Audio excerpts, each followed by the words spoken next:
할렐루야. 네.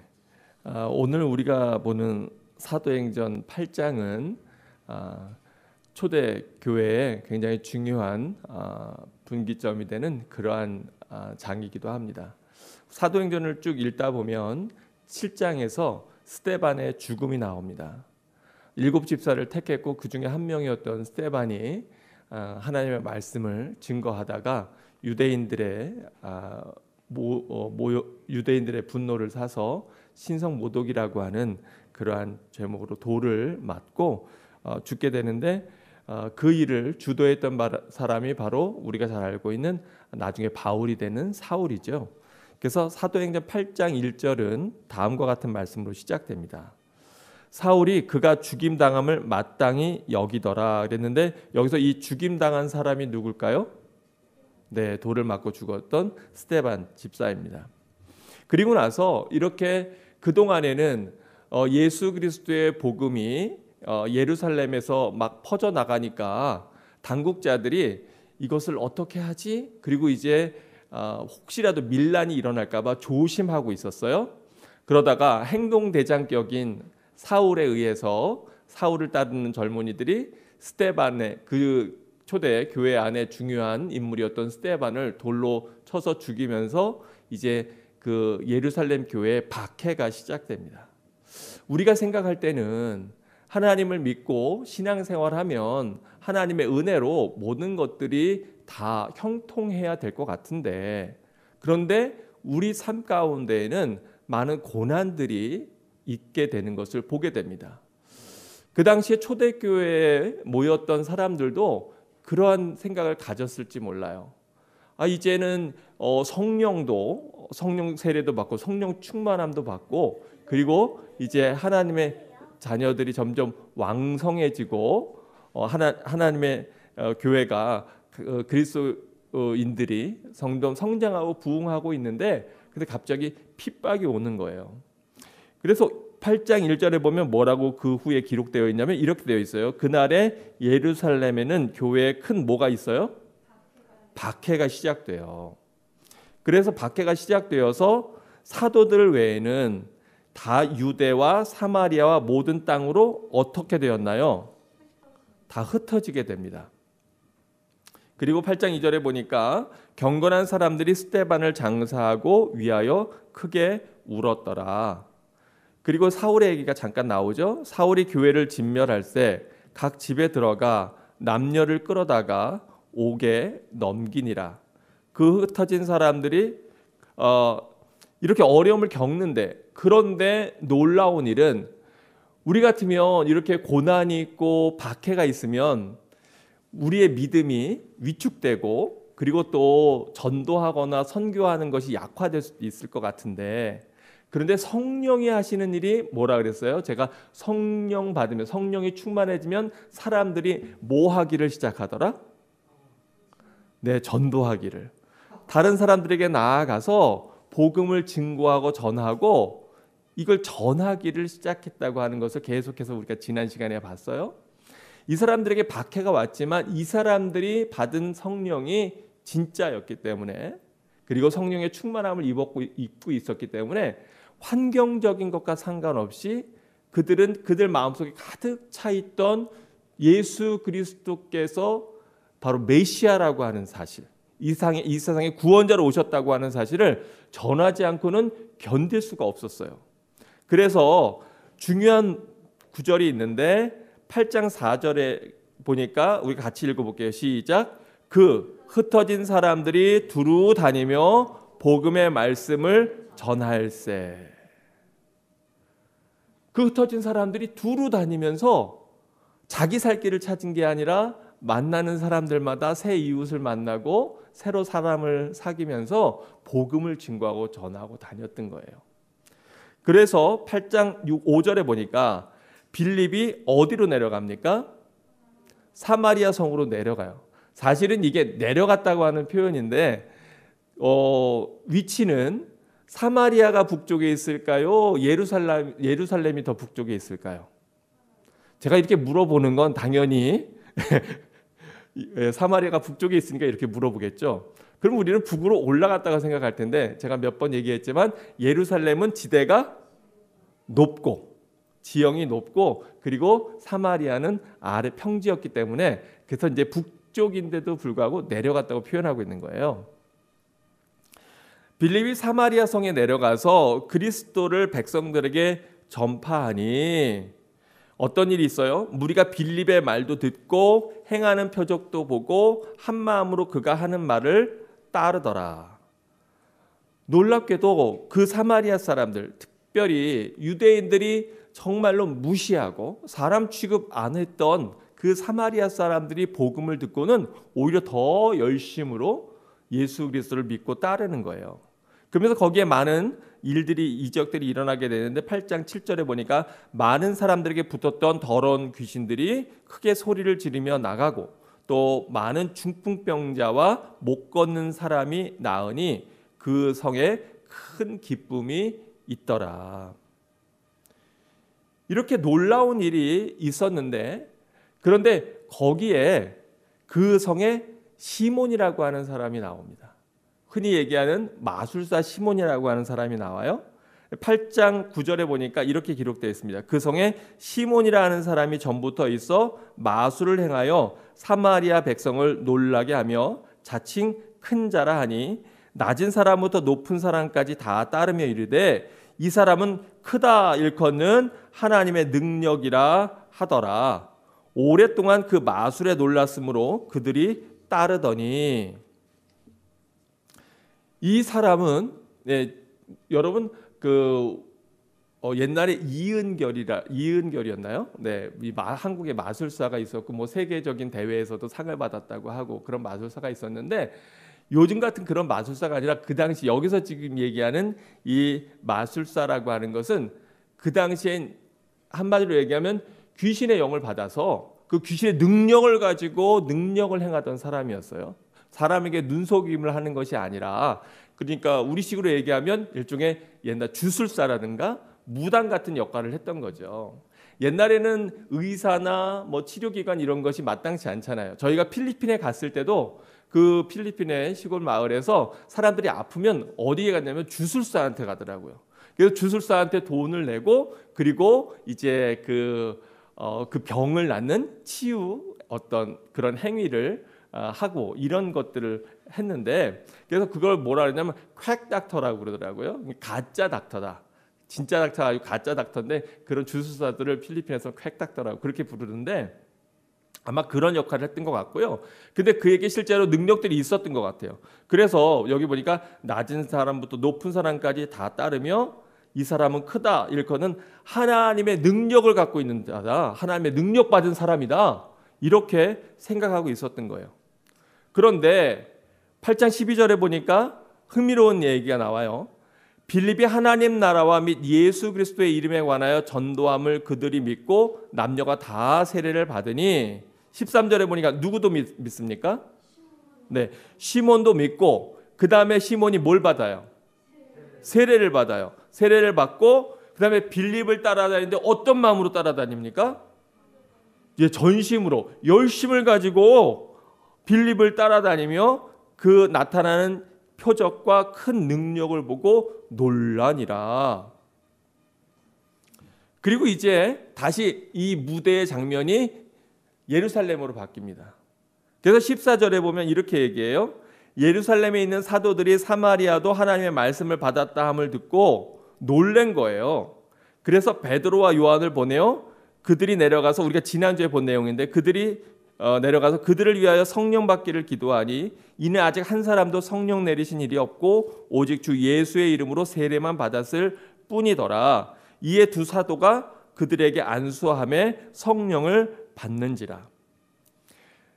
제가 아까 박해를 받고 사람들이 흩어져서 복음을 전했다 그랬는데 그리고 또 빌립이 사마리아의 복음을 전했는데 거기에 사람들이 예수 그리스도의 도를 받아들였다고 하는 것을 듣고 예루살렘에 있는 사도들이 놀랍니다. 그래서 정말 그리고 와 그걸 확인하기 위해서 베드로와 요한이 이제 사마리아로 가게 되는 내용인데 그런데 사실은 이 모든 일들이 이미 사도행전 1장에서 예약되어 있는 걸 여러분 아십니까?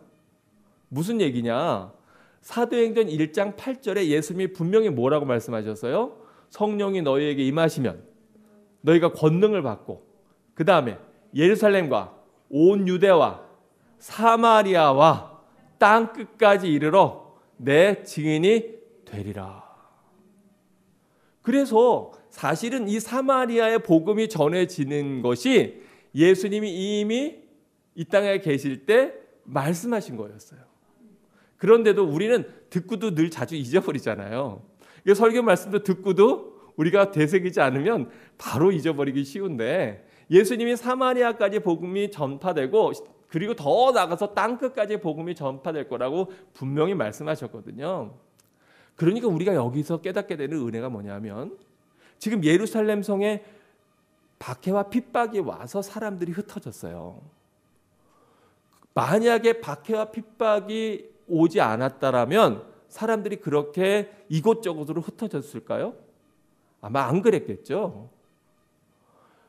그런데 그러면 사마리아의 복음이 전파되는 일도 훨씬 더 늦어졌을 거예요. 그런데 오히려 고통이 있었기 때문에 그 고통 때문에 사람들이 움직이게 됐고 그 움직임으로 말미암아서 복음이 증거되고 전파가 되고 사마리아에까지 복음이 이른 것을 우리가 볼 수 있어요. 그러니까 우리가 깨닫게 되는 건 뭐냐 하면 우리의 인생에 우리의 삶 가운데에서 우리가 예기치 않았던 어떤 고통이나 아픔이나 문제들도 하나님 손 안에 하나님 주권 안에 쓰임 받으면 그것이 우리에게 선한 도구가 될 수 있다고 하는 거예요. 나에게 고난이 왔을 때 그 고난을 내가 믿음으로 이기게 되면 그걸 믿음으로 승리하게 되면 바로 그것이 하나님이 나에게 주시는 굉장히 강력한 도구가 됩니다. 근데 이 도구가 뭐 하는데 도구가 될까요? 맞아요. 전도하는데. 복음을 증거하는데 이게 도구가 되는 거예요. 어떤 사람이 예수님 믿고 그냥 평안하게 잘 먹고 잘 살더라 라고 얘기하는 건 좀 밋밋해요. 물론 그 얘기도 좋은 얘기지만 그러나 이 얘기는 고통 가운데 있는 사람들에게는 잘 마음에 터칭할까 감동이 될까요? 잘 안 될까요? 잘 안 돼요. 잘 안 돼요. 사실 많은 경우에 우리가 누군가의 잘됨이 우리가 그걸 축하해주고 기뻐해줘야 되지만 사실은 많은 경우에 우리 마음에 부러움의 대상이 될 때가 많아요. 근데 부러움까지만 가면 괜찮아. 근데 그 부러움이 지나치면 시기심, 질투심이 되고 또 이게 자칫 잘못해서 사단이 나를 공격하면 자기 비하가 될 수도 있어요. 저 집은 저런데 왜 우리 집은 이렇지? 저 사람은 저런데 왜 나는 이렇지? 이런 마음으로 사단은 계속해서 끊임없이 우리의 마음을 헤집어 놓으려고 합니다. 그런데 때때로 우리 삶 가운데 고통이 있고 어려움이 있다고 하는 것 쉬워요? 어려워요? 어려워요. 힘들어요. 그런데 그것을 이겨낼 때 우리는 다른 사람에게 부러움의 대상이 아니라 누군가에게 감동의 대상이 될 수 있는 거예요. 아내가 예전에 기도한 게 있어요. 하나님, 제 삶은 다른 사람들에게 부러운 삶이 되기보다는 감동을 주는 삶이 되고 싶습니다. 그래서 그런지 많은 사람들에게 감동을 주는 것 같아요. 근데 왜 감동을 줄까? 삶이 많은 아픔이 있었기 때문에 그래요. 아픔이 있었기 때문에 그 아픔을 통해서 누군가에게 위로가 되는 거예요. 특별히 같은 아픔을 겪는 사람들에게. 그래서 우리 삶 가운데에서 때때로 다가오는 고난이나 고통, 어려움이나 환경의 변화들이 우리가 방향만 분명하게 서 있다면 그리고 그 삶의 목적이 하나님께로만 온전히 향해져 있다면 그 모든 일들이 우리 삶 가운데 굉장히 훌륭한 도구가 될 수 있는 거예요. 심지어는 실패도 넘어짐도 우리 삶 가운데 도구가 될 수 있음을 믿고 믿음으로 일어서는 여러분 되시길 주의 이름으로 축원합니다. 초대교회 성도들은 이렇게 박해가 왔는데도 굴하지 않고 여기저기 흩어져서 복음을 증거하게 되었고요. 예수 그리스도의 말씀대로 사마리아에까지 복음이 증거되었어요. 그래서 지난주에 제가 성령을 받으려면 이야기하면서 첫 번째는 회개해야 된다. 두 번째 기도해야 된다. 또 안수를 받을 때 성령의 충만함을 성령을 받더라. 그리고 또 말씀을 들을 때 성령을 받더라. 이렇게 네 가지를 얘기했었는데 제가 그때 얘기하면서 이 시몬에 대한 이야기는 제가 따로 띄어서 얘기하겠습니다. 지난주에 그랬거든요. 우리가 그러면 이 시몬에 대해서 이야기해 보자고요. 시몬이라는 사람은 그 당시로 얘기하면 여기 본문에 의하면 그 지역에서 사람들을 놀라게 하고 그리고 큰 자였고 낮은 사람보다 높은 사람까지 사람들이 다 따르고 한마디로 얘기하면 그 요즘 시대의 슈퍼스타였어요. 그 사마리아 지역에서. 왜냐하면 놀라운 일들을 많이 행했거든요. 그 마술들의 사람이 놀랐었는데 그런데 이 사람이 빌립을 봤는데 빌립이 하나님의 말씀을 빌립이 전한 내용이 뭐냐면 12절에 보니까 아주 간단해요. 8장 12절 한번 눈여겨보세요. 빌립이 뭘 전했어요?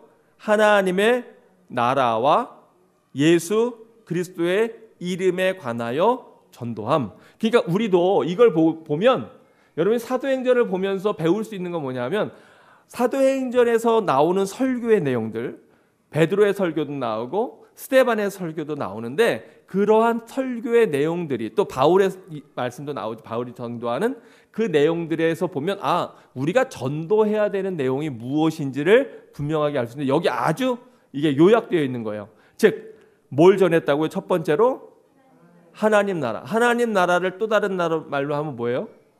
천국. 맞아요. 천국. 하늘나라, 하나님 나라, 천국. 신나라, 새로운 나라. 그러네요. 신의 나라. 네, 저보다 한 수이군요. 맞습니다. 그 생각을 못했어요. 네, 그렇구나. 야, 우리 나라는 정말 늘 천국에서 사는구나. 네.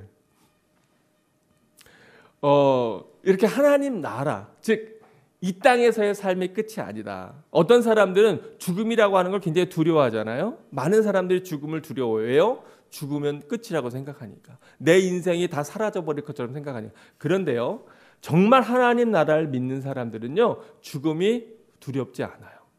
물론 이렇게 얘기하고 정말 죽음 앞에 가면 제가 벌벌벌 떨 수도 있을지 그러지 않기를 바랍니다만 네. 그런데 저는 죽음을 어떻게 생각하냐면 문을 통과하는 거라고 생각해요. 이 땅에서 우리가 이 공간에서 다른 곳으로 나가려면 뭘 통과해야 됩니까? 문을 통과해야 되잖아요. 그 문을 통과하지 않으면 다른 곳으로 갈 수 없어요. 마찬가지로 저는 죽음은 바로 문을 통과하는 것이다. 그리고 이 땅에서의 삶은 사실은 그 영원한 삶에 대한 준비 기간이다. 그래서 천국을 소유한 사람들은요, 겁이 없습니다. 천국을 소유한 정말로 우리 마음속에 천국을 소유하잖아요. 그러면 겁이 없어져요. 예수님이 뭐라 그러시냐면 너희가 물과 성령으로 거듭나지 아니하면 하나님 나라를 볼 수 없다. 그렇게 말씀하거든요. 성령 충만한 사람의 특징이 뭐냐? 하나님 나라를 보는 거예요.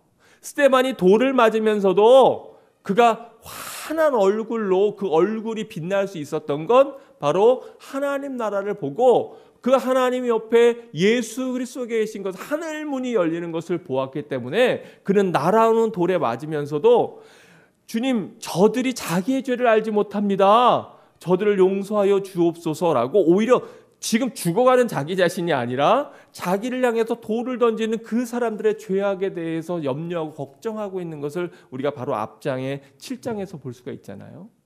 그 믿음을 과연 어떻게 가질 수 있습니까? 그건 우리의 노력이나 우리의 능력이 아니라 성령의 충만함이 스데반에게 있었기 때문에 가능한 거예요.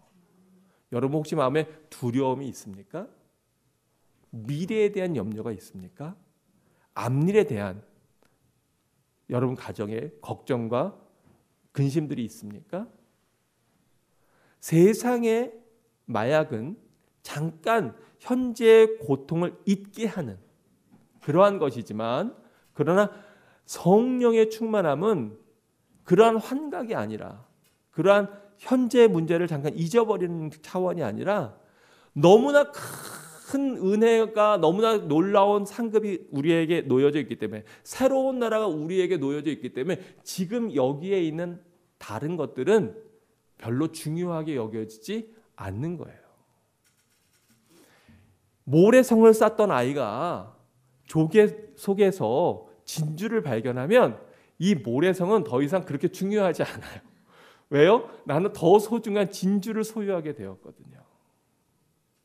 어릴 때는 딱지놀이 별로 안 했죠. 네, 그런데 저 때는 이 종이 딱지를 접어가지고, 달력 같은 거 가지고 종이 딱지 접어서 이 딱지치기를 해서 이 딱지 많은 애가 부자였거든요.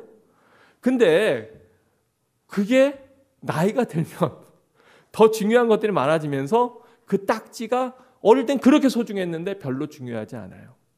우리가 이 땅에서 소중하게 여기는 것들도 정말로 우리의 심령에 하나님 나라가 열려지면 별로 그렇게 중요하지 않아요. 왜요? 더 중요한 영원한 나라가 우리에게 있기 때문에. 그래서 복음이 정말 좋은 것은 그 하나님 나라를 보게 하는 건데, 그 하나님 나라를 보게 하는 그 통로가 무엇이라고요? 바로 성령이라고 하는 거예요. 그 하나님 나라를 전하고 또 예수 그리스도의 이름에 관해서 전했어요. 그러니까 여러분이 전도할 때에 여러분이 전해야 되는 두 가지가 있는데, 그게 무엇입니까? 하나님 나라와 예수 그리스도. 다시 한번, 하나님 나라와 예수 그리스도. 예수 그리스도가 어떤 분이신지, 내가 하나님 나라를 보게 됨으로 내 삶에서 어떤 변화가 있었는지, 예수 그리스도가 나를 얼마나 사랑하시는지, 여러분 그거 전하면 되는 거예요. 전도는 어려운 게 아니에요. 캐리소, 그냥 왕의 포고문을 내가 가서 나는 그냥 읽으면 되는 거예요. 전하면 되는 거예요. 그리고 추수에 대해서, 결과에 대해서 여러분이 너무 근심하지 마세요. 여러분이 지금 그 열매를 얻으려고 하기 때문에 우리는 때로는 거절이라든가 또 전도에서 어려움을 느끼잖아요. 그런데 그 열매를 거두시는 분은 누구세요? 하나님이세요. 나는 뭐 하면 되는 거예요? 씨를 뿌리면 되는 거예요. 우리가 지금 열매를 맺어도 그 열매는 내 것도 아니고, 사실은 지금 내가 맺는 열매도 내가 뿌린 씨 때문이 아니라 이미 누군가가 예전에 뿌렸던 그 씨로 인해서 내가 거두어지는 것이에요. 이렇게 전도하니까 시몬이요, 그래도 이 사람은요 장점이 있는 사람입니다. 왜냐하면 어떻게 보면 빌립이라고 하는 사람은 경쟁자잖아요. 그죠? 여기 지역에서 내가 사람들에게 존경을 받고, 또 그 당시에 일종의 무당이니까 내가 영적인 지도자로서, 마술사로서의 지위를 갖고 있었는데, 아니 듣도 보도 못한 사람이 굴러 들어온 돌이 이 박힌 돌을 빼내는 식이 된 거잖아요. 사람들이 빌립에게로 관심을 하며 마음이 글로 쏟아서 이렇게 향해서 사람들이 믿고 남녀가 다 세례를 받았거든요. 마음이 좁았던 사람이라면, 통이 작은 사람이었다면 저건 뭐야? 그리고 빌립을 박해하려고 했을지도 몰라요. 그런데 오히려 이 사람은 어떤 장점을 갖고 있었냐면, 그 시몬은 자기보다 더 강한 권능을 갖고 있는 사람에게 머리 숙일 줄 아는 사람이었어요. 그래서 이 시몬도 천국과 예수 그리스도의 이름을 뭐하고? 믿고, 그리고 또 뭘 했어요? 세례를 받았어요. 그리고 열심히 빌립을 따라다니면서 그 나타나는 표적과 능력을 보고 놀랐어요. 그러니까 요즘식으로 얘기하면 이거 예수님 믿고 세례도 받고 목사님 사역 나가실 때 따라도 다니고 그러면서 놀라운 광경들도 보고 이런 거예요. 그러니까 우리가 흔히 얘기하는 크리스찬이라고 얘기할 수 있잖아요. 그렇죠? 예, 교회를 다니고 시작한, 예수님을 믿은 신자가 된 거예요. 그런데 여기서 끝나는 게 아니라 사도들 베드로와 요한이 내려오더니 이 사람들은 사람들에게 기도하고 안수하니까 사람들이 막 성령을 받기 시작했거든요. 그러니까 이 시몬이 그걸 보고 자기도 그러한 능력을 갖기를 원하게 된 것이 오늘 우리가 본 본문의 내용이죠. 그래서 오늘 우리가 봤던 18절 말씀에 보니까 이렇게 되어 있어요. 시몬이 사도들의 안수로 성령 받는 것을 보고 그리고 뭘 줍니까? 돈을 들여 이르되 이 권능을 내게도 주어 누구든지 내가 안수하는 사람은 성령을 받게 하여 주소서 하니, 이 시몬이 어떻게 보면 우리와 비슷한 그러한 모습일 수 있어요. 우리도 다 지금 예수님 믿고 여러분 세례 받고 또 사명도 감당하고 하시잖아요. 그런데 시몬에게 관심이 갔던 건 뭐냐 하면 바로 능력이었어요. 놀라운 이적들을 행하는 거예요. 그래서 시몬의 관심은 예수 그리스도에게가 아니라 바로 그 벌어지는 놀라운 현상들에 관심을 갖게 됐던 거예요. 많은 어떤 경우에는 교회에 와서 이러한 어떤 성령의 역사들, 능력들 이것에만 집중하는 경우들이 있습니다. 왜냐하면 그런 것들이 먼저 눈에 들어오니까요. 사실 고린도 교회가 그러한 경향이 있어요. 고린도 교회의 내용을 읽어보면 사도 바울이 보낸 편지를 보면 거기에 많은 역사와 이적들이 있었잖아요. 그리고 많은 은사들이 부어졌죠.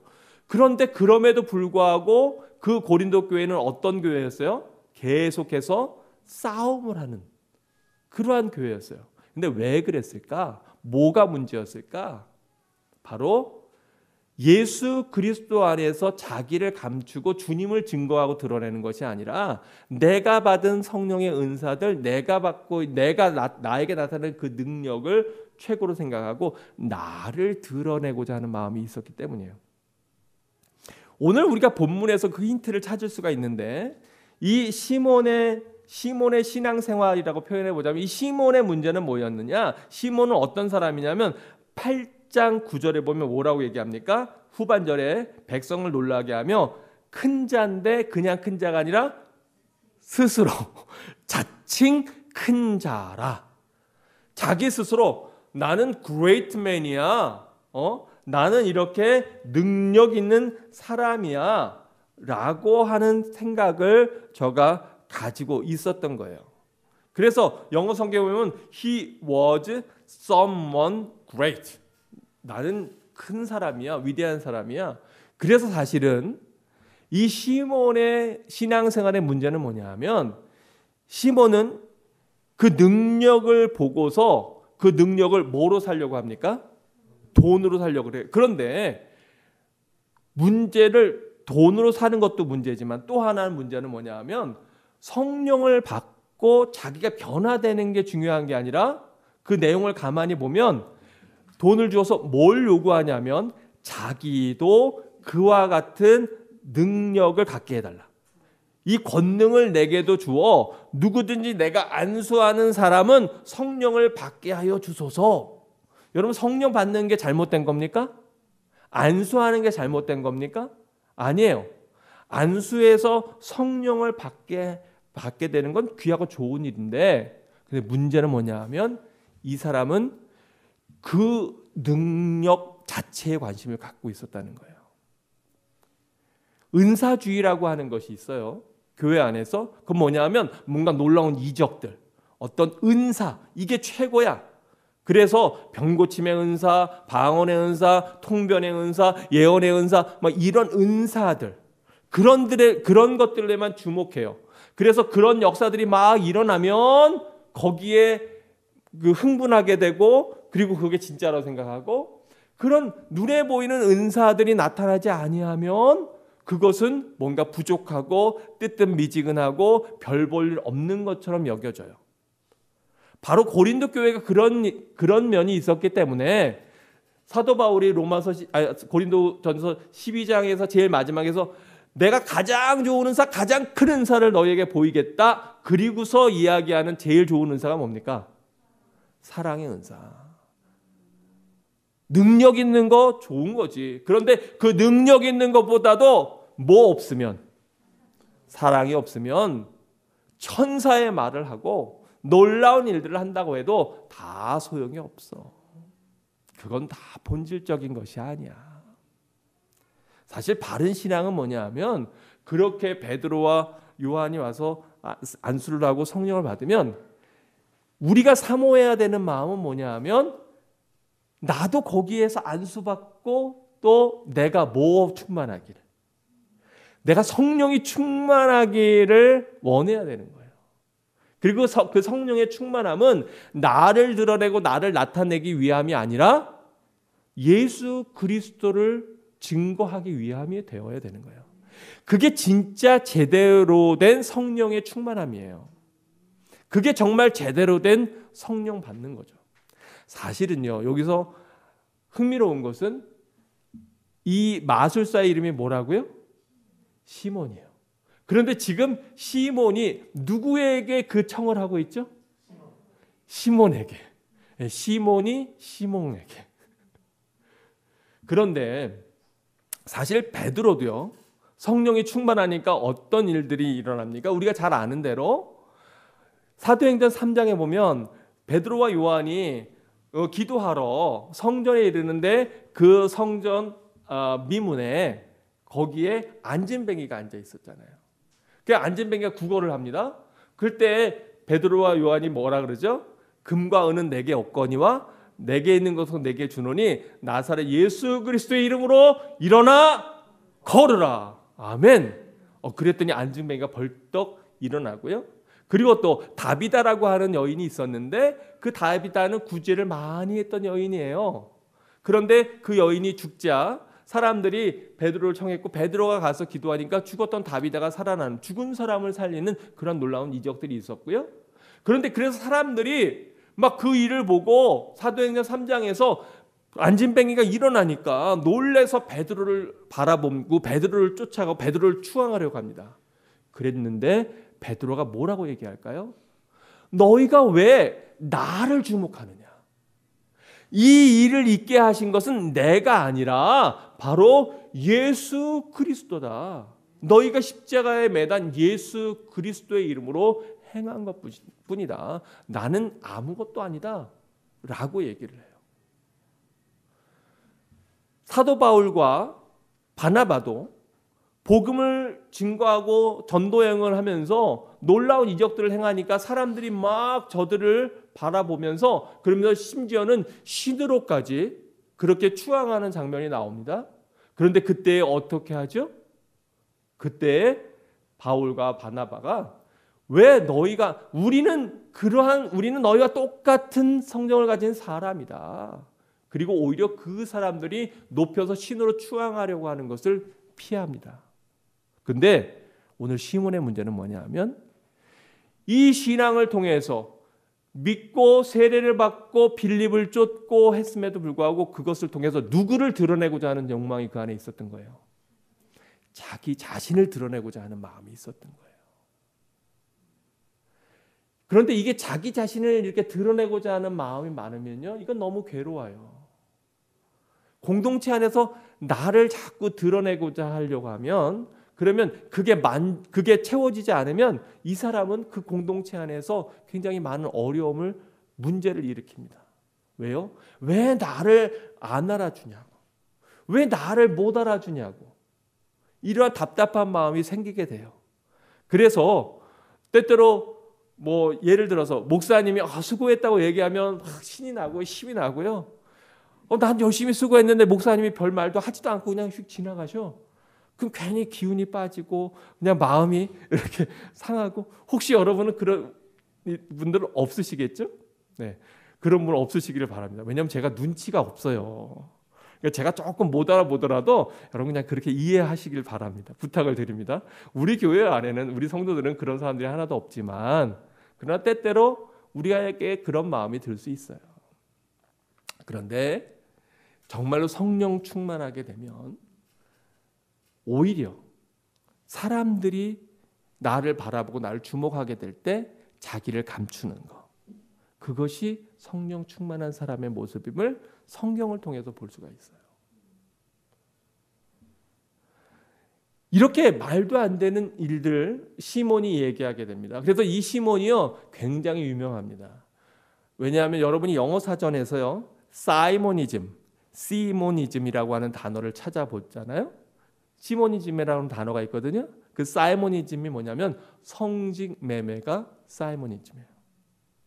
이 시몬과 같은 그러한 마음을 돈을 주고 성령을 사려고 했던 것, 능력을 사려고 했던 것, 그것이 중세 시대에 사실은 그 지금과 같이 이렇게 흑사병으로 인해서 많은 유럽의 3분의 1의 인구가 죽었다 그러잖아요. 많은 신부님들이 종교 지도자들이 사실은 이렇게 환자들을 돌보다가 많이 죽었습니다. 그래서 수가 많이 줄어들었어요. 근데 그것을 채우기 위해서 하다 보니까 그 신부가 되는 그 당시에 이제 중세 유럽 시대에서는 신부가 되는 것도 굉장히 큰 권력을 갖는 거였거든요. 그랬기 때문에 집안에서 우리 그런 거 있잖아요. 우리 집에서 그래도 하나는 의사가 나오고 하나는 국회의원이 되고 하나는 변호사가 되고 뭐 이래야 되지 언론인으로 나가 뭐 이런 것처럼 그 당시에 귀족들 가운데서도 하나는 정계로 가고 하나는 종교계로 가고 뭐 이런 것이 있어서 이 신부님에 대한 그런 존경심이 굉장히 강했기 때문에 신부도 굉장히 강력한 권력을 갖고 있는 하나의 축이 됐었어요. 그래서 횡행했던 게 뭐냐면 자격이 되지 않는데 그런데 이 성직을 매매하는 것들이 중세시대에 횡행했고 그걸 바로 사이모니즘이라 돈을 주고 어떤 성직을 사는 거, 자격을 사는 거 이런 것들을 그렇게 영어 단어로 표현하는 불명예스러운 이름이 바로 이 시몬 바로 이 장면에서부터 시작이 되는 거예요. 그것에 대해서 아주 베드로가 무섭게 책망합니다. 베드로가 뭐라 그래요? 베드로가 이르되 내가 하나님의 무엇을 선물을 뭐 갖고 살려고 돈 주고 살 줄로 생각하였으니 내 은과 내가 함께 망할지어다. 무섭잖아요. 우리가 지난번에 본 대로 제가 처음에 말씀드렸을 때 베드로 사람들이 베드로의 설교를 듣고 책망을 받고 그리고 마음에 찔려서 우리가 어찌할꼬 그러니까 베드로가 뭐라 그랬다고요? 너희가 회개하고 그리고 예수 그리스도의 이름으로 세례를 받고 죄 사함을 얻으라. 그리하면 성령의 선물을 얻으리니 그랬거든요. 바로 성령은 하나님이 주시는 선물이에요. 그런데 하나님이 주시는 그 거룩한 선물을 돈 주고 살려고 한 거예요.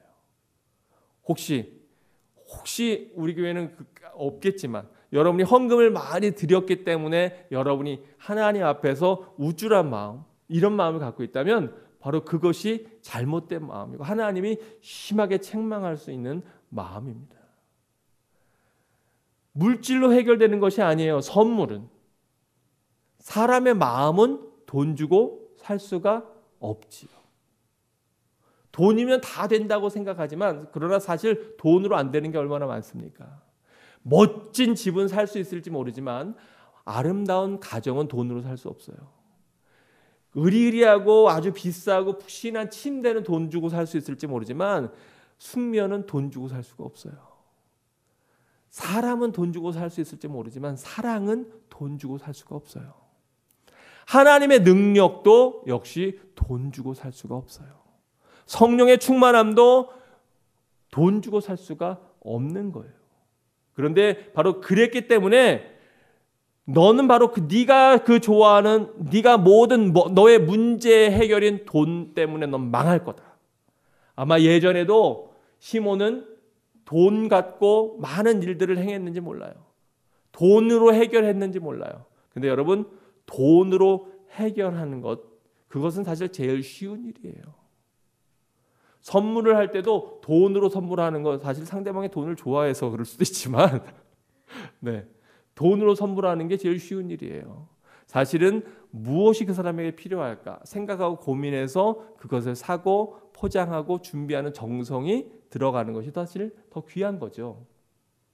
그러면서 더 무서운 얘기를 하는데 뭐라고 책망합니까? 하나님 앞에서 내 마음이 바르지 못하니 이 도에는 내가 관계한 것도 없고 분깃이 될 것도 없다. 영어 성경에 보면 아주 분명하게 더 무섭게 얘기하는데 You have no part or shared in this ministry. 여기에서 너는 너의 파트가 없고 네가 쉐어할 것도 없다. 너는 껍데기만 그리스도인이지 진정한 그리스도인이 아니다라고 무섭게 책망하고 있는 거예요.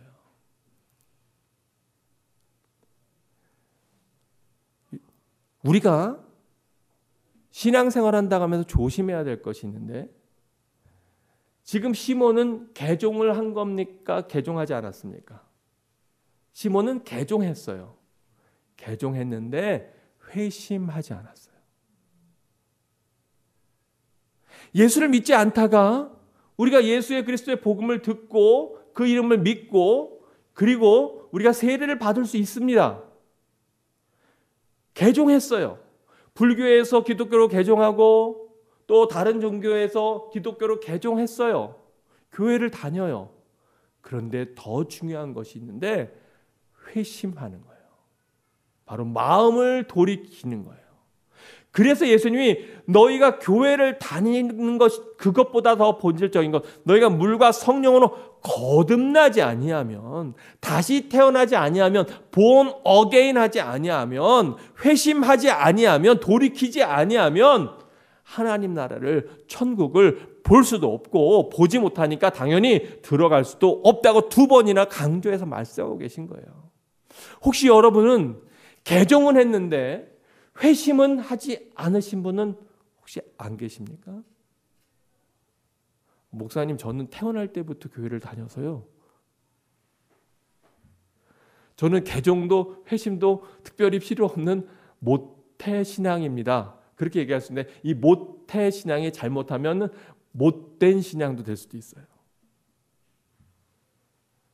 우리 삶 가운데 진정으로 예수 그리스도를 만나서 내가 나의 죄를 회개하고 나의 마음을 돌이키고 그리고 변화되는 삶이 내 안에 뒤따라와야 그것이 지속적이고 본질적인 그러한 신앙생활, 믿음생활이 되는 것이지 그러지 못하면 우리는 중간에 실족하거나 넘어지기 너무 쉬운 상태에 있는 거예요. 개종은 했지만 회심하지 않은 건 정말 무서운 것이 그냥 그 개종한 상태로 10년, 20년, 30년도 갈 수 있는 거예요. 겉모습은 그리스도인 같은데 그런데 내 아의 속사람이 바뀌지 않아서 그래서 여전히 내가 과거의 모습, 이전의 모습으로 그대로 남아있다면 그러면 나는 정말 주님 앞에 온전한 회개를 드리고 그리고 내 마음을 새롭게 해달라고. 하나님 이게 내 능력으로 내 노력으로 내 힘으로 안 됩니다. 주님. 내가 열심히 신앙생활 해보려고 하는데 잘 안 됩니다. 주님. 성령의 은혜로 저를 덮어주옵소서. 저를 덧입어 주의 흰옷으로 덧입혀 주시고 제 속사람을 변화시켜 주옵소서. 우리가 주님 앞에 항복하고 나아가야 되는 거예요. 다시 항복이라고 하는 것, 서렌더라고 하는 건 별로 즐거운 얘기는 아니에요. 그런데 주님 앞에는 우리가 진정으로 항복하면 다른 거에 굴복하지 않아도 됩니다. 근데 주님 앞에 항복하지 않으면 우리가 다른 많은 것에서 굴복하게 돼요.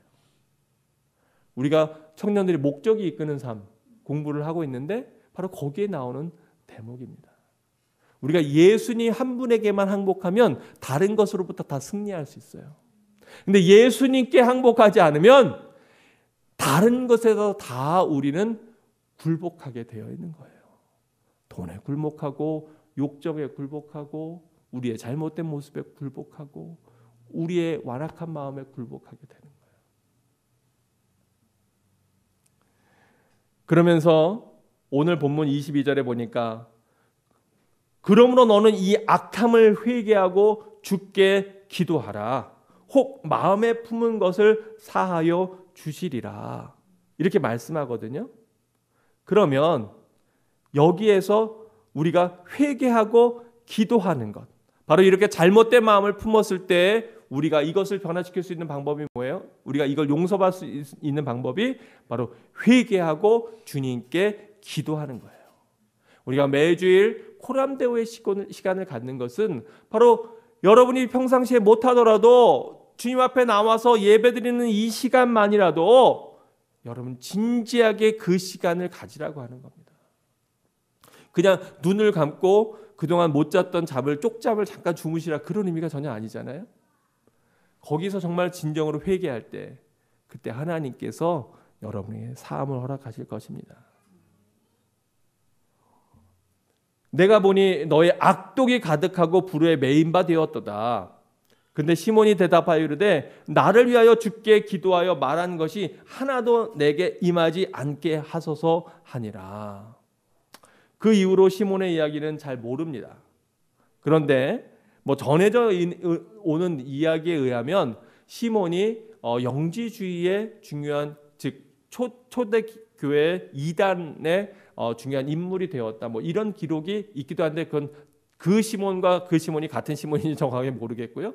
시몬의 이야기는 여기에서 끝납니다. 그런데 이 중요한 사도행전에서 시몬의 이야기가 이 8장에 들어와 있는 것은 초대교회 복음이 전파되면서 바로 그 복음이 전파될 때 이렇게 잘못된 목적을 가지고 신앙을 접하고 또 복음을 받아들였던 사람들도 있다고 하는 거예요. 그리고 이 뒤에 놀라운 일들은 뭐냐면 그 뒤에 8장에는 두 가지 사건이 나오는데 바로 이 필립에 의해서 사마리아가 복음화되고 이 마술사 시몬의 이야기 나오는가 하면 그 뒤에 나오는 내용은 뭐냐면 우리가 잘 아는 대로 이디오피아 빌립이 성령의 이끌림을 받아서 이디오피아 내시를 만나는 장면이에요. 그런데 성령의 사람들은 바로 성령을 받은 사람들은 자기를 감추었다라고 하는 걸 제가 왜 여기서도 또 얘기하냐면 여러분 이렇게 빌립이 사람들에게 주목을 받았잖아요. 그리고 빌립을 통해서 사마리아에 전도가 되었잖아요. 그러면 우리 같으면 거기에서 교회를 세우고 그리고 크게 짓고 그리고 사람들을 많이 모아서 그래서 거기에서 대장 노릇해도 꽤 멋질 것 같은데 그런데 놀라운 건 성령이요 빌립을 어디로 이끄시냐면 사람이 없는 인적이 없는 광야로 이끄십니다.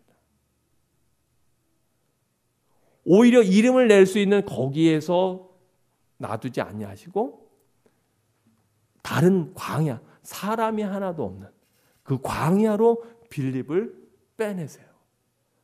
하나님의 목적을 따라. 그리고 거기에서 이디오피아 내시를 만나고 그 사람에게 이사야서의 성경을 풀어주고 세례를 주고 그리고 또다시 빌립은 성령의 이끌림을 받아서 또 다른 곳으로 복음을 전하러 가는 것이 나오는 것이 이 8장의 내용이에요.